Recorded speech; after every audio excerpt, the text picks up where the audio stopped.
The sound hit the dining room and swallowed everything else. It was a sharp, flat noise, less like a slap and more like a book striking a table.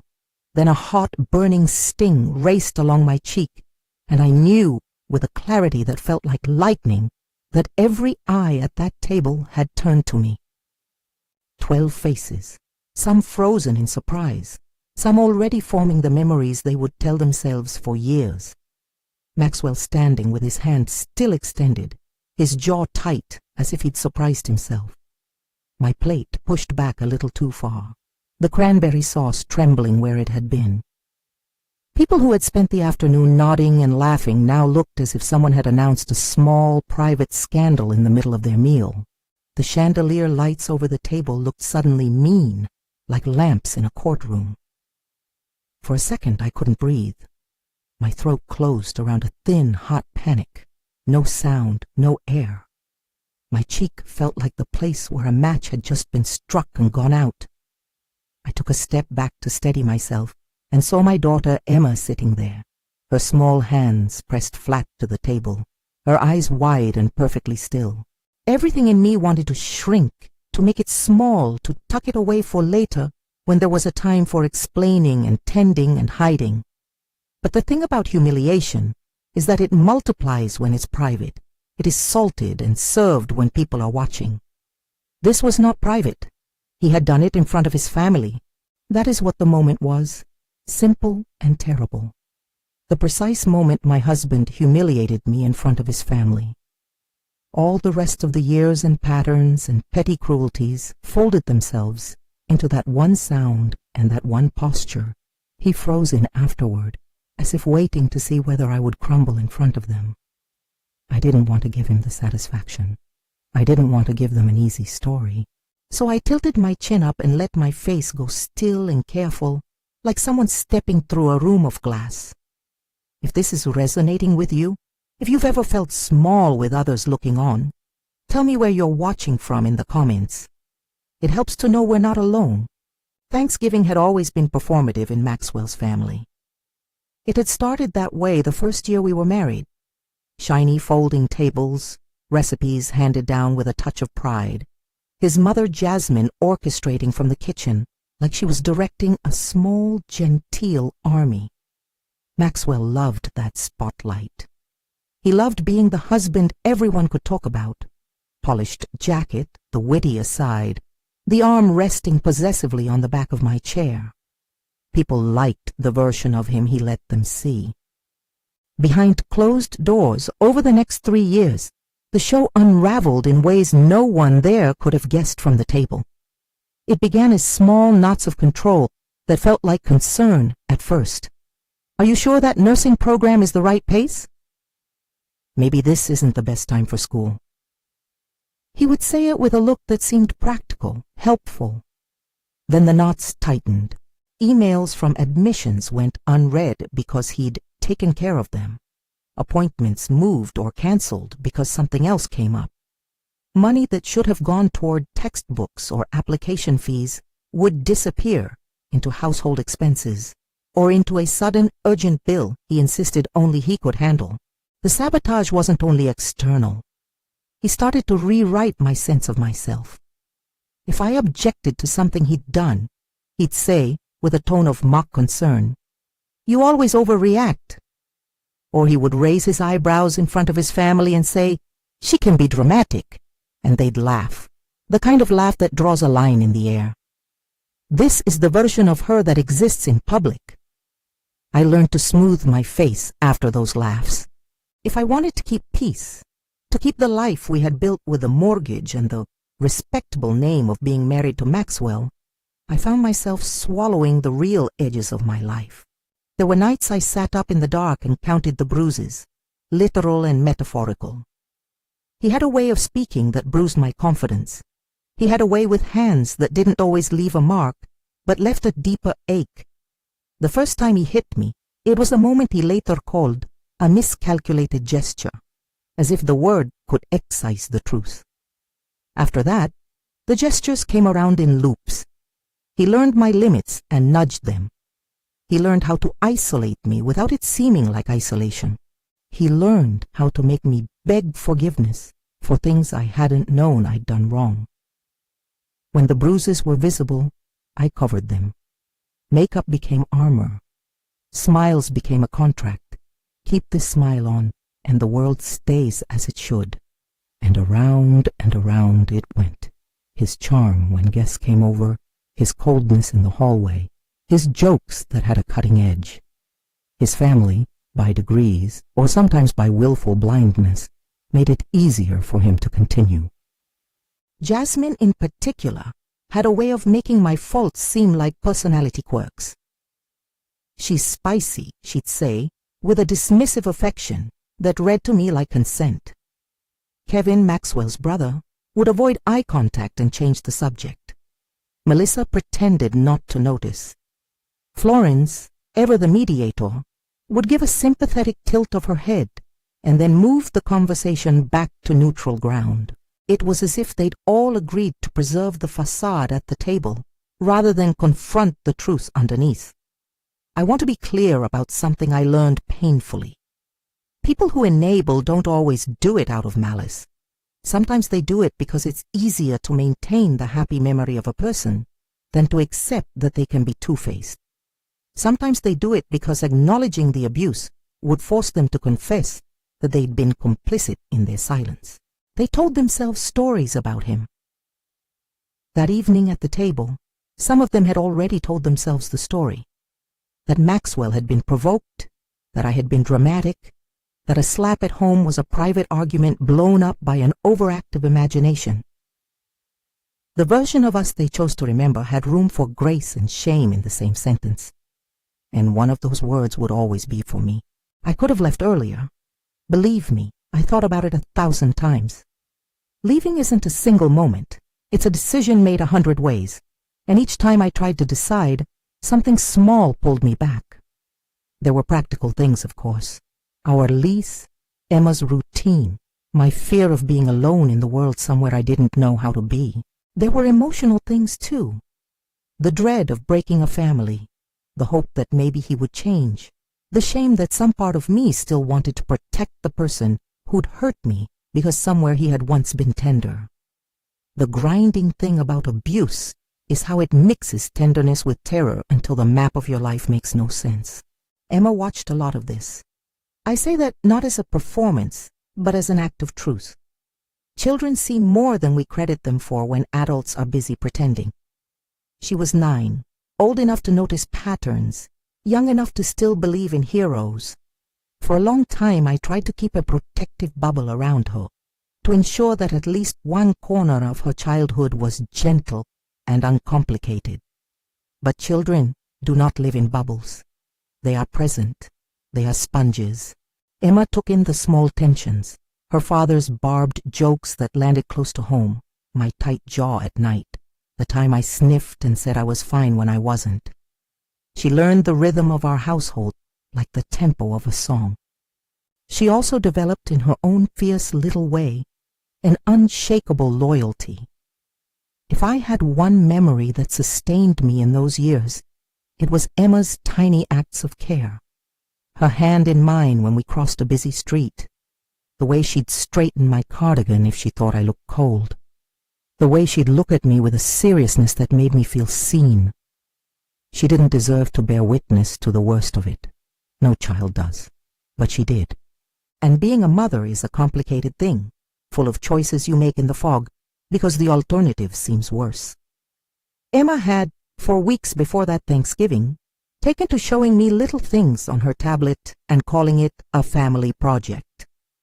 She drew pictures and wrote sentences, and sometimes she would press play, and a quiet clip of our house, no audio at first, just the living room, would flicker across the screen. She described it as a story she was collecting about how families are, and in the beginning, I laughed because kids make strange art projects. There is a line here I want to be careful about crossing. I did not coach her into doing anything. I did not give her a manual. She is a child, and like most children who notice discord, she did what she could with the small, sharp tools she had. Observation and a willingness to keep records of what she saw and felt. There were adults who noticed too.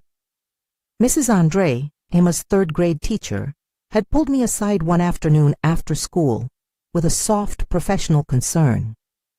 She'd noticed Emma's preoccupation. She'd seen drawings that hinted at worry. Mrs. Andre didn't diagnose or fix anything, she was a teacher, but she offered to be a listening adult. She told me plainly that she could connect me with resources if I wanted. That conversation felt like a hand reaching into dark water. I remember leaving the school parking lot with my throat thick and the impossible feeling of someone else seeing our private weather. I told my father about the fragments when I could no longer bear them alone. He is Colonel James Mitchell, retired military, steady as a ship's keel. He doesn't do hysteria. He does plans. He also does protecto. There are memories of him from my childhood that smell like wood polish and strong coffee, and knowing exactly what to take with you if you needed to leave quickly. When I told him, he didn't scream or demand explanations. He simply listened and said, "Bring us the facts. We'll sort the rest." Men like him, in their quiet, can be frighteningly determined.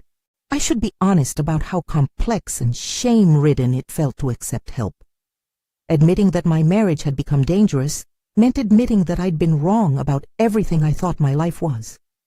Pride is a strange thing. Sometimes it keeps you sedentary in situations that are harmful because the act of leaving requires confessing that you were misled. I had 1,000 small rationalizations that propped me up. Love, habit, fear of being judged as a failure by people who already liked the Maxwell version of me. But the truth is this: the weight of the secret began to outweigh the shame. There is a tipping point where secrecy becomes a heavier burden than the act of telling. Thanksgiving had been a pressure cooker all week. Maxwell insisted we host because he loved the attention it brought him, the compliments on his cooking, the way his mother would pat his shoulder and say, "You did good." I had suggested we go to my father's place instead, where people were uncomplicated and the stakes were low. But Maxwell wanted the house, his family, the tableau of a perfect home. He promised me it would be different. He promised a better night. I believed him in the small, fragile way you believe someone who occasionally hands you a small pleasure after days of withdrawal. The day itself was a theater of little things meant to distract. Jasmine fussed over the tablecloth as if setting the scene could keep reality from intruding. Kevin and Melissa arrived on time, their arms laden with pies, the small talk precise. Florence brought over a casserole and a smile that sketched out a careful neutrality. Maxwell carved the turkey with a practiced flourish, and for a while, as people laughed at some memory he told, I relaxed into the role we'd learned to play, agreeable, grateful, invisible. The tension began as a single needlepoint of sarcasm. Maxwell made a joke about my persistent ambitions, and people laughed, the way people laugh when they want to smooth over a remark. I felt the old tug of compliance. I had rehearsed replies in my head for months, calm, measured things to deflect the edge without giving him fuel. But small cuts stitched themselves into a worse garment. Maxwell kept pushing, the barbs sharpening into something more deliberate. He leaned into a story about my moodiness, and Jasmine chimed in with an anecdote about a moment in our kitchen that painted me as unstable. The table became a courtroom in miniature. I tried to answer in a way that didn't escalate, but when Maxwell pushed harder, when he ridiculed something I had done in front of all of them, I felt the old animal rise in me, the one who cannot be shamed into silence at a table full of witnesses. I said something sharp back. It was nothing by the standards of some marriages, but in that house, with their eyes like judges, it read like a scandal. Maxwell's face hardened in a way that should have warned me if I'd been allowed to see it as anything but a challenge to his ego. He stood up.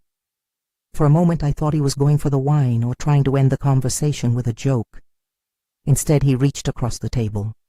It was fast and somehow precise.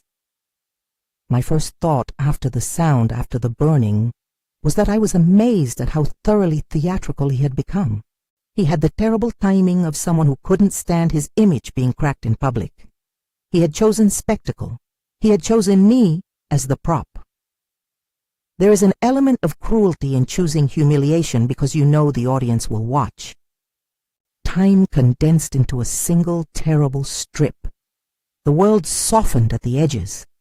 My mind catalogued details, how the turkey juices had spattered the platter, how a napkin lay half unfolded, how Emma's fork was still poised in mid-air, like someone marking evidence. Maxwell's hand was still extended, perhaps in frozen triumph. Jasmine's face moved through stages, shock, denial, a bit of anger, and then that slope back into protectiveness of her son. Kevin's gaze darted between his brother and me. Melissa pressed her lips together.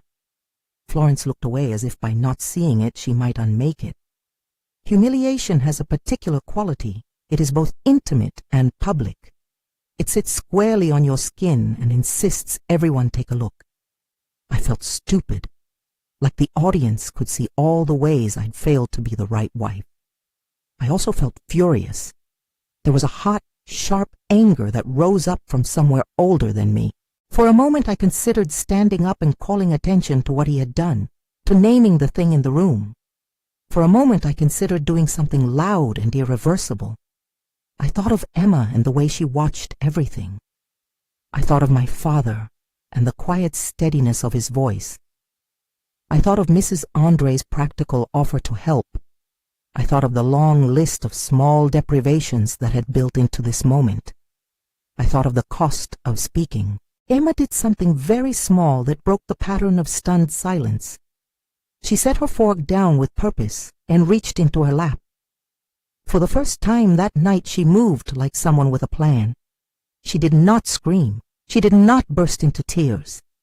Children often dramatize in ways adults do not expect, but Emma has always had a way of being exact. She met Maxwell's eyes, and there was none of the confusion of a child who didn't understand.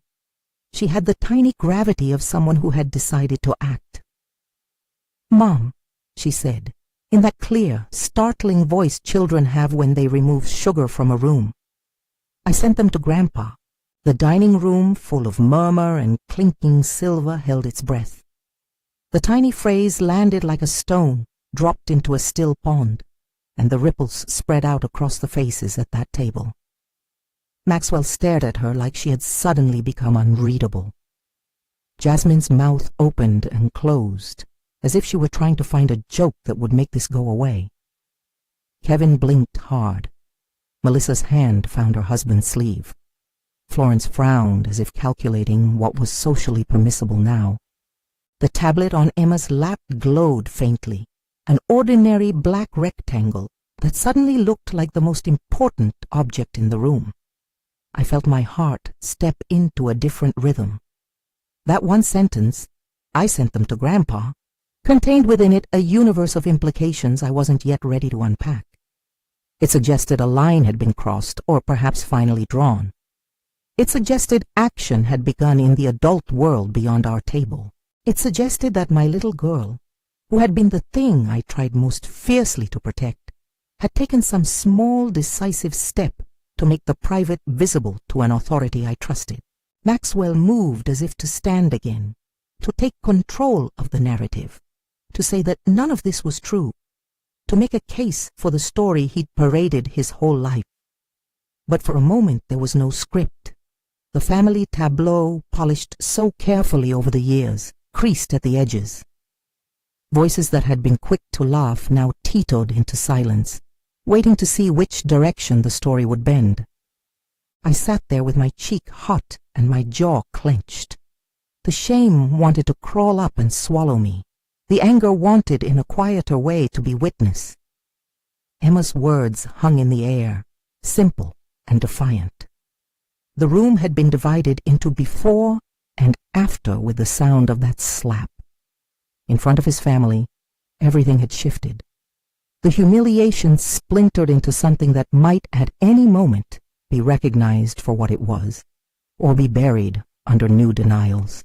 I looked at Emma and saw a clarity in her eyes that steadied something inside me.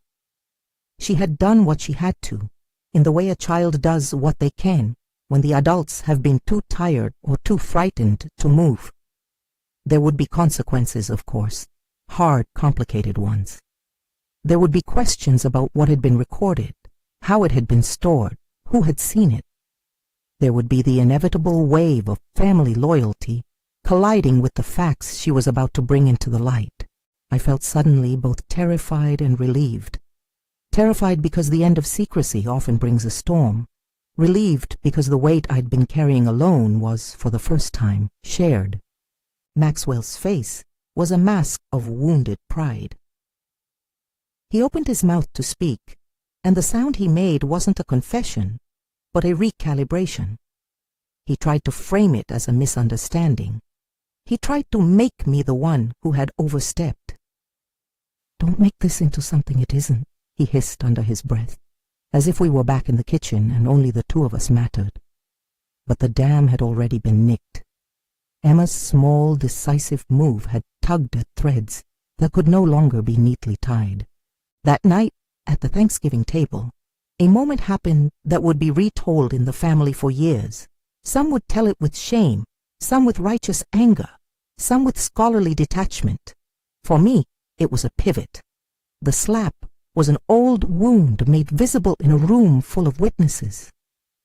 Emma's voice was a new kind of courage, awkward and fierce at once. The sound of his hand on my cheek was a cut. The sentence she spoke afterward opened a door I had been too frightened to approach myself.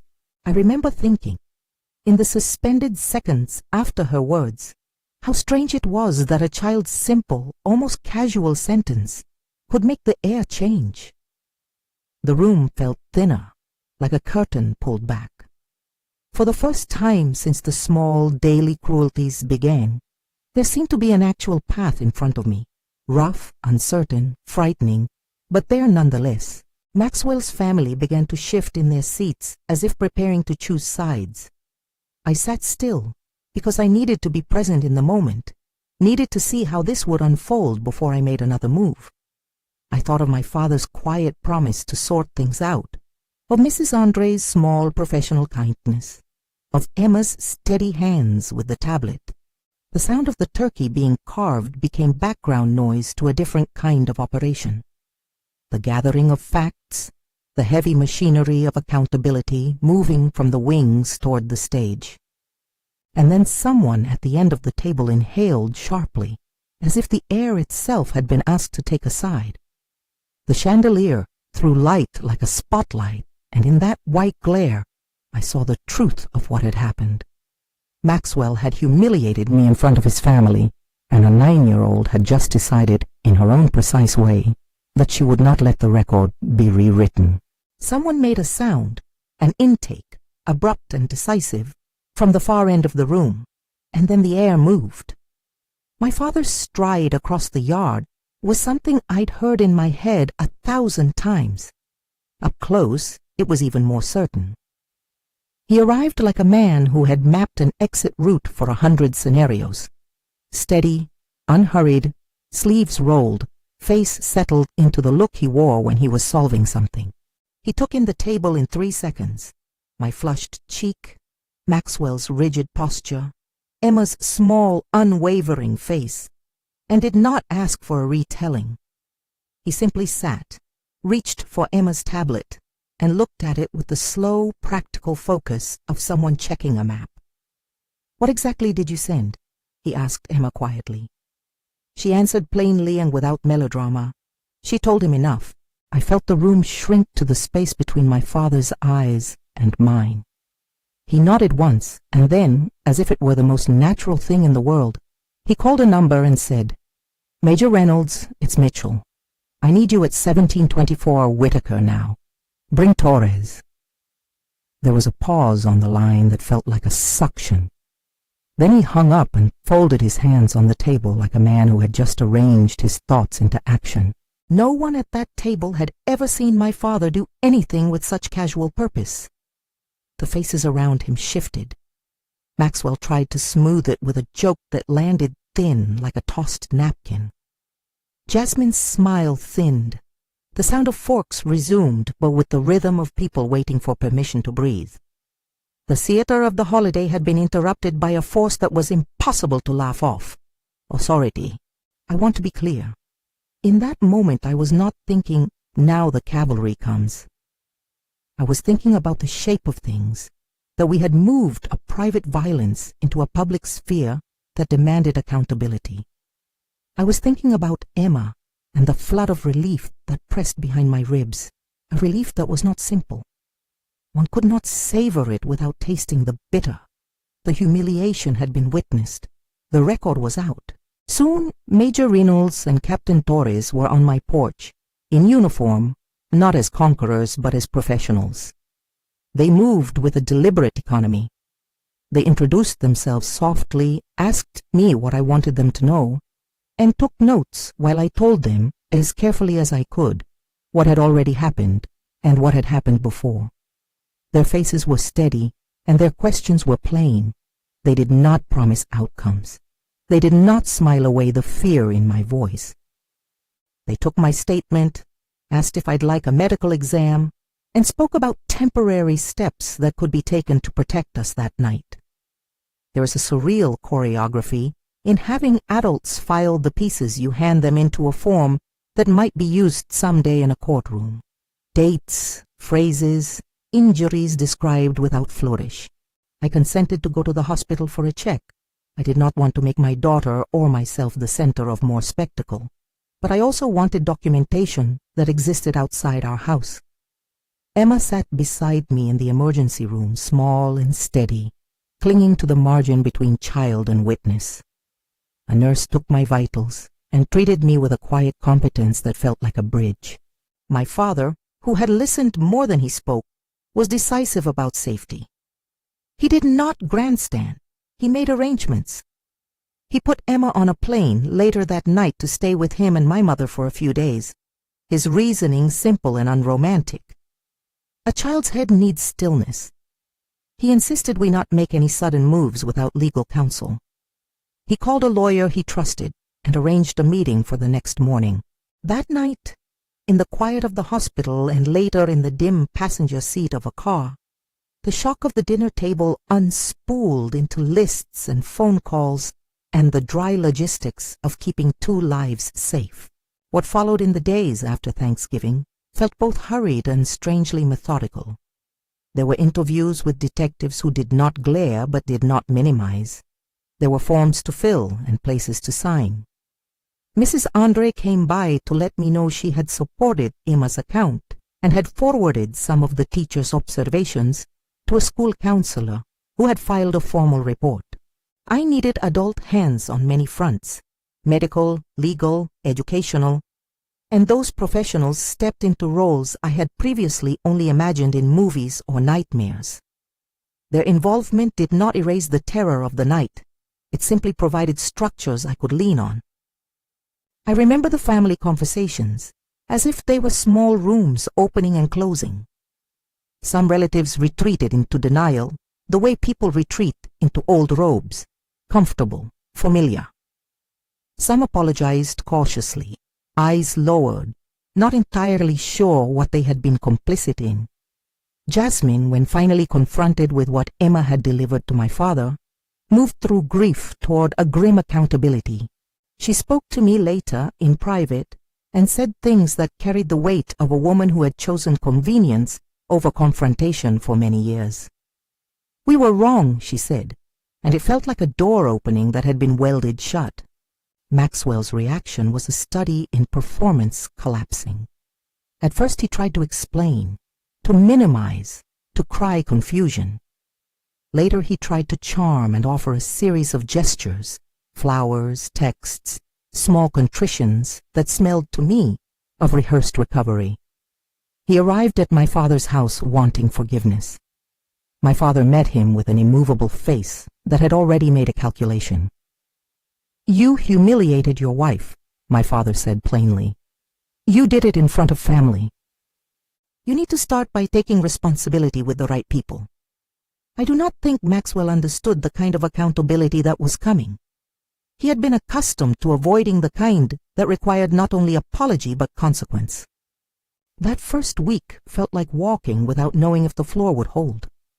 There were nights where sleep crept away from me, and my thoughts turned to spectrum questions. How would Emma cope at school? How would the legal system weigh what a 9-year-old had done? Could someone who smiled so easily in the kitchen be reframed in the minds of jurors? The practicalities were sobering.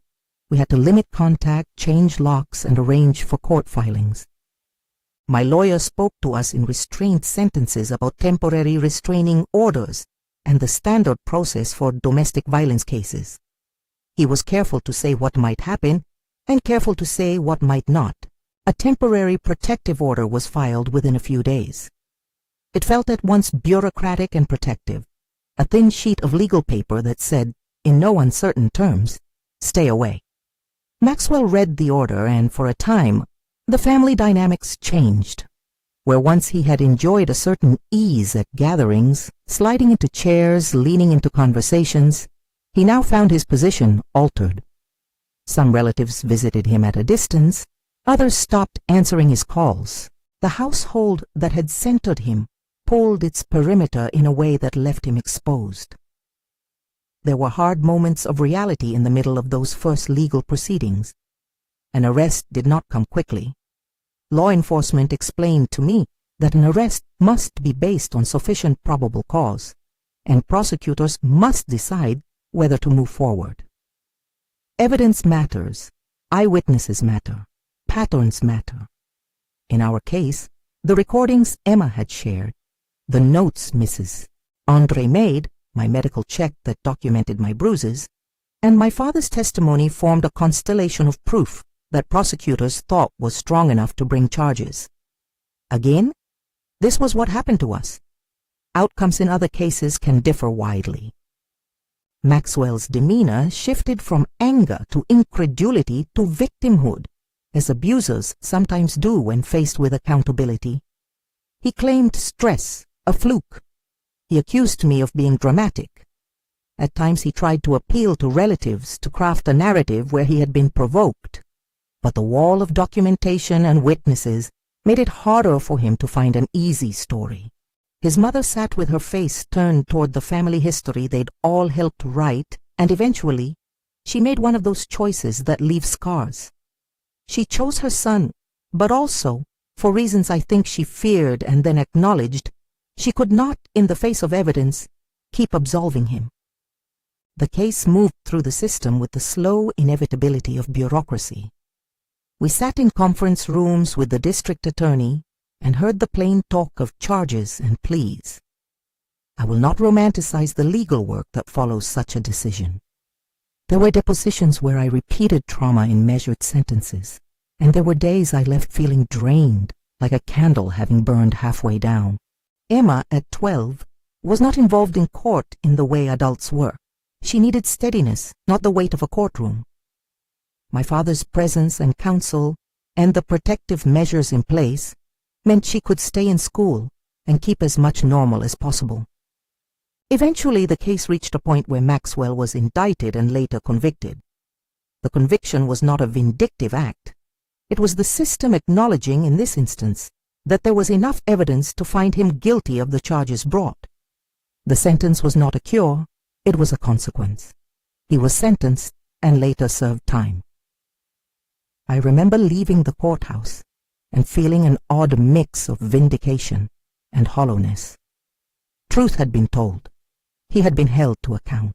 But the thing that had happened at the Thanksgiving table had already carved away part of the life we'd once imagined. There was grief in that, for what was lost and what could not be reclaimed. There was also, unmistakably, a turn toward safety that allowed me to breathe in new ways. We moved, first temporarily with my parents, then into a small apartment that felt drained of the old perfume of our life together. It was a modest place, sunlight on the floors, room for Emma's drawings on the fridge, and a small bowl for my keys. The practicalities of rebuilding were both humbling and purifying. I balanced bills and school applications, and slowly, the soft rebuilding of our home life. I went back to the nursing program I had been denied for years. There were scholarships I had not expected and a counselor who helped me arrange childcare and clinical hours at hours distant from Maxwell's known patterns. I studied in the quiet of nights, Emma asleep in the next room, her small breathing a kind of metronome that kept me moving forward. Nursing school was more than a career move. It was a reclamation. Each anatomy diagram I memorized, each patient I cared for, felt like a stitch in a garment that had been frayed. I graduated and then, eventually, worked in the emergency room. There is a particular grace to tending to people at their worst. It required me to hold others' pain and to be steady in ways that felt different from the brittle steadiness I had once cultivated to keep Maxwell from noticing my edges. In the ER, I learned how to keep my own heartbeat manageable while comforting a stranger's. The work was exhausting and beautiful in a very particular way. People entrusted me with their fragility, and in return, I learned my own capacity to do hard things. Emma grew in ways that were both expected and surprising. School counselors and therapists were part of her life for a while, but so were playdates and piano lessons, and a friendship with girls who liked comic books and after-school clubs. She remained guarded sometimes with the small traumas of observation lingering behind her eyes, but she also learned laughter without the static of tension. She made a friend who loved space stories and often asked me to read aloud about hotels on Mars. She flourished at school in a way that made my chest ache with pride. Straight A's where, once there had been a fog of worry, a teacher award she didn't want to accept at first because of what attention meant to her, and eventually a performance in a school play where she lit up the stage in a way that made me think of the first time sunlight had touched our apartment after we'd moved in. There were ugly private moments too. Healing is not linear. Some nights I woke to flashbacks of the table, a phantom hand on my face, and a flood of shame. Other nights I woke and felt only the slow, durable armor of someone who had built a life with both grief and joy. The community I found, support groups, friends who would bring casseroles, therapists who taught me to own my story without letting it define me, helped me to tether to new constellations of identity. I learned that safety is often layered. Legal orders, yes, but also trusted people, new routines, and the quiet contracts you make with yourself about what you will tolerate. Maxwell, after his conviction, tried to re-enter the world several times. There were letters, there were calls. Sometimes he sought to make amends through small, performative acts that bristled with necessity rather than remorse. The family fractured in ways that never fully mended. Some members stayed in contact with him, some did not. Jasmine, who had once chosen to ignore cracks, found her own version of reckoning and in time sat with me and explored what it meant to be the mother of someone who had hurt another. It was not easy. Her apologies were neither polished nor complete at first, but over time they contained a remorse that had edges to it. She began to learn what accountability looked like for those who had been bystanders. We did not pursue revenge. We pursued a life that made sense for a mother and a child. There were practical boundaries, no overnight visits, limited contact, supervised and mediated by attorneys when unavoidable, clear plans, and towns between us and reminders of safety. There were also intangible boundaries. I refused to build my identity around being wronged. I wanted to be known for what I was building now. The years that followed the conviction consisted of ordinary, steady acts. Paying bills, moving into a slightly larger apartment, a promotion at work, and watching Emma's face when she mastered the piano piece that had once felt impossible. We went to therapy, we took small vacations, we cultivated friends who were present in ways that did not require me to perform gratitude. My father continued to be a steadying force. He would call and ask about Emma's school projects and send a text with a ridiculous joke to make her laugh. He never tried to be a hero again. The rescue had been decisive once, and then his role shifted to being the man who had always loved me. 3 years later, we reached a place that felt unexpectedly ordinary. Emma is 12 now. She still carries the quiet precision that made her so effective as a child, an ability to observe and to be strategic. But she also carries the easy pleasures of a girl her age. Friendships, a crush that makes her go pink and then giggle furiously, memes she shares with her friends in the dark. There is a file, kept by my father and by me, that contains the copies of documents and the record of what happened. That file is a relic, not a relic being dusted, but an artifact that sits in a drawer and is only opened when necessary. We keep our past contained and documented, not to feed the wound, but to remember that truth matters. Maxwell's parole date came and went. I did not track every move of his life. I watched peripherally and made decisions for the safety of my child and myself. We were not naive. We honored boundaries. There was no romantic return to what had been. The world had documented his actions and the consequences. It had also given me space to grow. Parenting through trauma is a quiet, ongoing task. I watch Emma sometimes and imagine the small child she was at that Thanksgiving table, bookish, solemn, brave, and I'm amazed. I also think often about the way children absorb the world. I ensure she has adults who check in who are not me. I encourage her to say if she is scared. I teach her how to be a friend, not how to be a sentinel. You remind her that she did something extraordinary then, but I also make sure she has the language to say, that was a hard thing, and to let adults carry that weight. When people ask me what I would tell other survivors, I find myself wanting to say something complicated and true. Leave when you can, but also do what it takes to stay safe. Ask for help, not because you are weak, but because survival is a communal act. I would say also that accountability is messy, and that loving someone who hurts you is not a moral failing, it's a human one. Most of all, I'd say, you do not owe anyone the performance of reconciliation. The humiliation I felt at that table, the burning, the shocked faces, the way people rearranged their memories, has not vanished. It lives in scars, in the quick flinch when a hand reaches toward my face even now. But humiliation no longer rules me. Thelma, who stepped away from that table, is different from the Thelma who walked back into nursing school 3 months later, and different from the Thelma who held her daughter and let her feel safe while the world assessed what had been done. There are days when the past brings up a quiet fury that tastes like the iron tang of justice delayed. There are other days when the warmth of sunlight on our living room floor feels like permission to be joyful. Those contrasts do not cancel each other out. They are stitches in a life reassembled.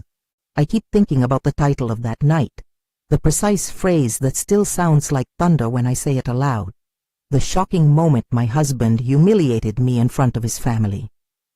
It is accurate, and it frames more than the act itself. It is the hinge around which a story swung from secrecy into public view. It was a terrible, defining instant, but it was also, unexpectedly, the moment when a child I loved chose to make our private truth visible. That choice, Emma's small, brave decision, did not create justice alone, but it cracked open a door that allowed adults to walk through and arrange order. If I could speak to that Thanksgiving table, to those faces, I would tell them this: appearances are brittle. The neatness of a holiday spread cannot hold a pattern of harm. The work of accountability is often mundane and legalistic, and it requires people who are willing to bear the discomfort of confronting what they have preferred to overlook. It also requires the courage of loved ones, of teachers who notice, of fathers who act, of systems that, in this case, responded. But the real work, always the real work, is in the aftermath, in the small acts of rebuilding dignity, in the late-night study sessions that lead to a diploma, in the way a child grows to trust play again. If you are watching and this story hits close to home, know this: The path out is rarely clean, but it is possible to move from being defined by a single violent moment to being defined by the life you rebuild afterward. We found strength in a circle of adults who acted, in documentation that would not be dismissed, and in the stubborn, ordinary desire to make a safe life for a child. There is no single map that fits everyone, only hard-earned choices that protect and heal. Emma is older now. She sometimes plays the same songs I used to listen to when I was a young woman, and we laugh at how tastes change. She asked me recently what I thought made someone brave. I told her the truth that now lives in my bones. Bravery is not always loud. Sometimes bravery is a small, steady thing, a decision to tell, a choice to write, a refusal to keep pretending. And sometimes bravery looks like walking past fear and enrolling in a class that will change the course of your life. The title stays with me. It is a shorthand for the worst moment I have known. But it is also the beginning of the story that followed, the end of a private humiliation, and the slow, stubborn work of choosing a life that honors the child who saved us by telling the truth.